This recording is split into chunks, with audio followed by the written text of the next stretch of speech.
नमस्कार दोस्तों, स्वागत करता हूँ आप सभी का द लॉजिकल स्पीकर पे। और आज बात करेंगे येस बैंक का नए इनिशिएटिव की, जो है एमएसएमई, जो कि 5 करोड़ तक का लोन प्रोवाइड करवाएगी बिना कोलेट्रल के नए स्टार्टअप्स को। ठीक है, तो स्टार्टअप्स को इसका क्या फ़ायदा होगा ये देखेंगे। पर उससे पहले ज़रूर कहना चाहूँगा कि अभी तक आपने इस चैनल को सब्सक्राइब नहीं किया तो ज़रूर सब्सक्राइब कर लें, साथ में बेल आइकन को भी प्रेस कर लें ताकि आने वाले नए वीडियो की नोटिफिकेशन आपको मिलती रहे। ठीक है, तो चलिए वीडियो स्टार्ट करते हैं। तो एमएसएमई की फुल फॉर्म है micro small and medium enterprises. ठीक है, तो इनका क्या है कि आपको पता है कि जैसे पोस्ट कोविड पीरियड है तो काफ़ी ज़्यादा माइक्रो एंड स्मॉल और मीडियम बिजनेस ऐसे हैं जो कि फाइनेंशियल क्राइसिस की क्योंकि उनके पास पैसा ही नहीं है कि कोविड सिचुएशन में जितने भी लॉस हुआ उनको कवर कर पाएँ। और दूसरी ये बात है कि जितने नए स्टार्टअप्स को पोस्ट कोविड पीरियड के बाद खुले हुए हैं उनके पास इतनी फंडिंग नहीं है कि वो अपने जो है भी बिजनेस है उसको एक्सपैंड कर पाएँ।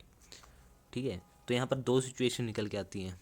एक तो वो बिजनेस जिनके पास पहले से बिजनेस था और कोविड की वजह से उनका बिजनेस जो है इस टाइम लॉस पर चल रहा है और उनके पास कैश की कमी है। और दूसरे वो जिन्होंने नया स्टार्टअप स्टार्ट किया और उनको अपने बिजनेस को एक्सपैंड करने के लिए कैश की कमी है। तो यहाँ पर दोनों को, अगर दोनों सिचुएशन को देखा जाए, सिचुएशन 1 और सिचुएशन 2, तो इन दोनों के पास जो है कैश की कमी है। ठीक है, तो इनको चाहिए कैश।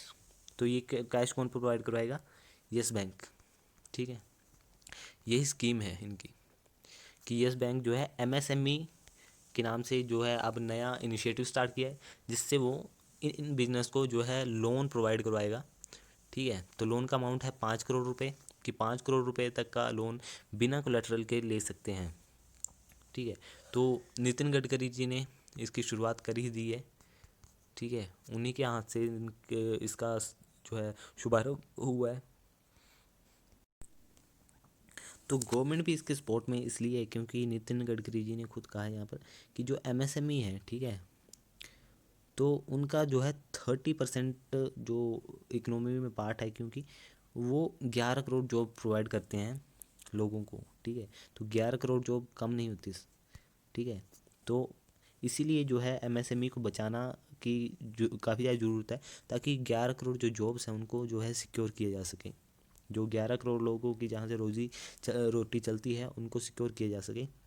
और साथ में इसको बैकबोन भी कहा गया है इंडिया का। ठीक है, तो काफ़ी ज़्यादा प्रधानमंत्री ने भी हमारे कहा है कि जो एमएसएमई लघु उद्योग है वो हमारी रीढ़ की हड्डी है इंडिया की, क्योंकि इंडिया में 30% बिजनेस जो है वो इसी से चलता है, एमएसएमई से। ठीक है, तो एक बात ये है। अब देखेंगे कि फीचर्स क्या क्या हैं। तो फर्स्ट फीचर ये है कि the bank offering easy borrowing channel with customize funding government schemes trade and finance SME. ठीक है, तो इसका मेन ये है फर्स्ट का कि जो भी लोन प्रोवाइड किए जाएंगे, ठीक है, तो गवर्नमेंट, क्योंकि लोन का जो प्रोसेस होता है काफ़ी लंबा होता है। ठीक है, तो जीएसटी और आईटीआर डिटेल्स लेके जो है ये इजीली प्रोवाइड किया जा सकेगा। ठीक है, तो फर्स्ट इसका की फीचर एमएसएमई का यही है कि लोन प्रोवाइड करने का जो टर्म है वो काफ़ी ज़्यादा कम कर दिया गया है। ठीक है, पहले 1 से 2 महीने या 3 महीने, कहीं कहीं 5-5 महीने भी लग जाते थे एक लोन को कंप्लीट करने के लिए। तो वहीं पर ये कुछ दिनों का, ये आप बोल सकते हो, या 1 या 2 हफ्ते में ही इस लोन को पा सकेंगे जिनको इसकी ज़रूरत है। तो फाइनली अब देखेंगे कि येस बैंक को इसका क्या फ़ायदा मिलेगा। तो जैसे कि येस बैंक, ठीक है, तो बैंक सेक्टर का मेन बिजनेस यही होता है कि वो लोन प्रोवाइड करता है। ठीक है, जिनको ज़रूरत होती है। तो यहाँ पर हमने ज़रूरत तो देख ली कि एमएसएमई को जो है लोन की ज़रूरत है। ठीक है, तो यहाँ से इंटरेस्ट जो आएगा वो ही येस बैंक की जो है मेन बिजनेस, या बोल सकते हैं मेन रिवेन्यू होगा। ठीक है, तो एक बहुत बड़ा सेक्टर है जिसको येस बैंक ने कवर करने जा रहा है। सेम ऐसा ही एचडीएफसी बैंक करता है, जो कि छोटे जितने भी इनिशिएटिव हैं उनको लोन प्रोवाइड करता है और वहाँ से इंटरेस्ट जो है कमाता है। ठीक है, तो सेम येस बैंक भी कर रहा है। तो येस बैंक का जो भी लोन अमाउंट यहाँ पर दिया जाएगा उसकी वजह से कोलेट्रल तो मिलेगा नहीं, पर आपको मैं बता दूं कि जितने भी स्मॉल अमाउंट के जो लोन होते हैं वो काफ़ी ज़्यादा जो होते हैं सिक्योर माने जाते हैं, क्योंकि वो रीपे कर दिए जाते हैं जो है स्मॉल इंडस्ट्री द्वारा। लोन हमेशा ज़्यादातर बड़े कॉरपोरेट्स के फेल होते हैं। ऐसा क्यों होता है? क्योंकि जो भी बड़े कॉरपोरेट्स होते हैं ना, उनकी जो कंपनी की एक्चुअल वैल्यू किसी को पता नहीं होती है। तो उसके जो जितनी मशीनरी होती है उनकी एक्चुअल वैल्यू कुछ और होती है, जैसे कि मैंने अपने पहले वीडियो में बताया, और उनकी जो है मार्केट वैल्यू कुछ और होती है, ठीक है। तो उसके असली वैल्यू का अंदाज़ा नहीं लग पाता, जिसकी वजह से बैंकों को काफ़ी ज़्यादा पैसा जो है डूब जाता है। पर जितने स्मॉल स्केल के बिजनेस होते हैं उनकी जो है एस्टिमेटेड जो है एवरेज एसेट्स वैल्यू का पता लगाया जा सकता है। और हाँ, अगर वो लोन रीपे ना कर पाएँ तो उस एसेट्स को गिरवी रख के या बेच कर जो है लोन की रिकवरी की जा सकती है। तो इसमें एक बोल सकते हैं कि रिस्क फैक्टर जो है काफ़ी ज़्यादा कम होता है, ठीक है। और दूसरे अगर बात करें कि अगर बड़े कॉरपोरेट को लोन दिया जाता है तो वो एक बड़ा लोन होता है, और वो किसी उससे एक ही बिजनेस होता है, ठीक है। जैसे 10 करोड़ का लोन माना DHFL को येस बैंक ने दिया, तो यहाँ पर एक ही बिजनेस हुआ, एक ही ट्रांजैक्शन हुई। येस बैंक से 10 करोड़ रुपया गया और DHFL में को दिया गया, ठीक है। तो यहाँ पर एक ट्रांजैक्शन हुई, तो एक ट्रांजैक्शन, तो यहाँ पर काफ़ी ज़्यादा बिजनेस नहीं हुआ, ठीक है। तो यहाँ पर आप बोल सकते हो कि अगर इस ट्रांजैक्शन की वजह से येस बैंक को अगर इंटरेस्ट और रीपे लोन का मिलता है तो येस बैंक के लिए अच्छी बात है।